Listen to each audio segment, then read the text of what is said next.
Same facts, complaints are different. ఒకే సంఘటన, ఒకే ఇన్సిడెంటు, ఒకే నేరారోపణ మీద 36 కేసులు పెట్టారు. ఇంతకుముందు 36 కేసులు కోర్టులో వేశాం, అది క్వాష్ చేశారు. 161 సిఆర్పిసి ప్రకారం కడమ కేసులు సాక్ష్యంగా భావించండి, అక్కడున్న నల్లపాడు కేసును మాత్రం ప్రధాన కేసుగా తీసుకోమని చెప్పారు కోర్టు వారు. ఆ 36 కేసుల్లో ఈ 18/26 కూడా ఉంది కోర్టు వారు ఇచ్చిన ఆర్డర్లో. అయినా నన్ను విచారణకు పిలిచారు. It is a contempt of court.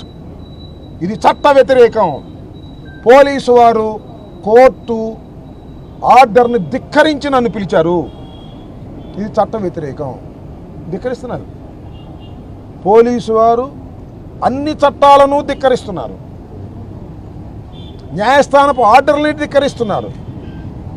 అయినా పోలీసు వారిని అని ఉపయోగం ఉంది? ఇక్కడ ఉన్నటువంటి పోలీసు వారిని, సిఐల్ని, ఎస్ఐల్ని, డిఎస్పీని కాదు అనవలసింది డీజీపీ గారు.